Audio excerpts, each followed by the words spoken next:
Le mardi 23 décembre 2014, les choses s'éclaircissent enfin un peu, puisque la veille, j'ai appris que c'est Patrice Degnaud de Maisons et Services qui a mené à mon encontre un procès sans que j'en sache rien et sans que j'ai pu me défendre.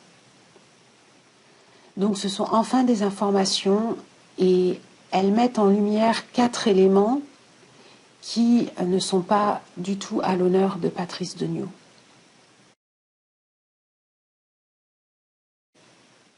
Alors, le premier élément, c'est que finalement, il a profité de ma vie d'itinérance en camping-car pour faire ce procès sans que j'en sois informée. Or, je vivais en camping-car justement parce que j'avais été obligée d'abandonner mon potager en carré à la française en Mayenne à cause en partie de cette entreprise qui s'appropriait mon travail et donc j'étais partie à la recherche d'un autre terrain. Et donc néanmoins, Patrice Degnaud, eh bien finalement, il a profité de cette situation pour faire un procès dans mon dos.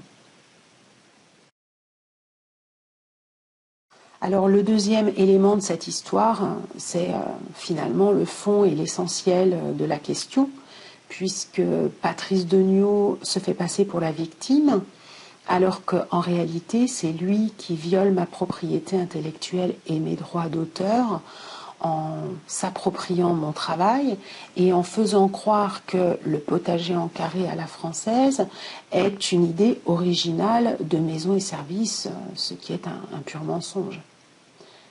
Cette entreprise n'a pas de compétences en jardinage en carré, donc elle ment au public, elle s'approprie et détourne mon travail, elle abîme aussi mon éthique de travail et c'est moi qui suis abusée, mais aussi mon public et le public de manière plus générale. En quelque sorte, c'est l'histoire de l'abuseur qui fait croire que c'est lui l'abusé.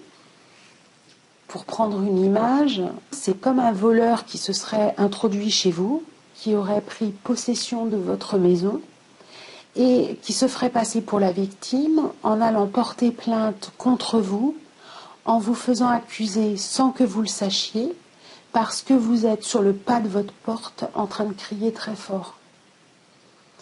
C'est de la manipulation de la réalité pure et simple.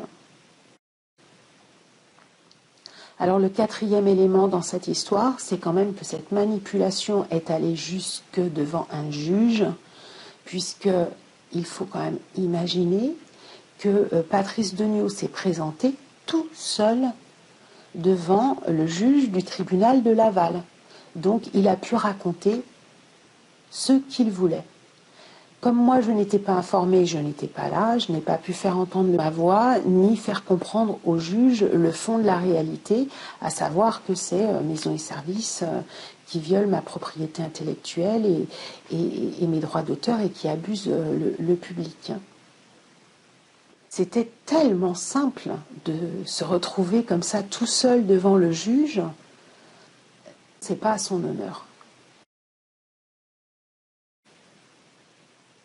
On peut vraiment dire que c'est un profil type de mythomane et de manipulateur.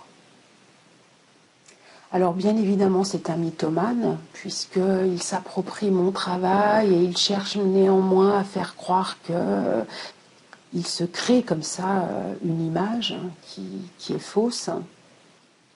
C'est un menteur et un manipulateur, mais vis-à-vis de ses collaborateurs et vis-à-vis de ses clients.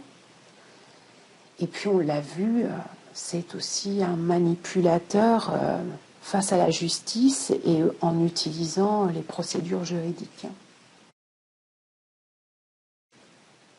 Alors grâce à ces mensonges, il a dû gagner autour de 150 000 € en ayant déjà empoché à peu près 62 000 €.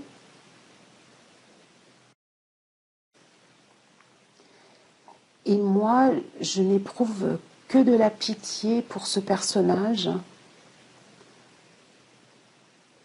Je pense que pour se construire quand on est obligé d'aller piller le travail et le talent d'autrui, c'est qu'on est pauvre de soi-même.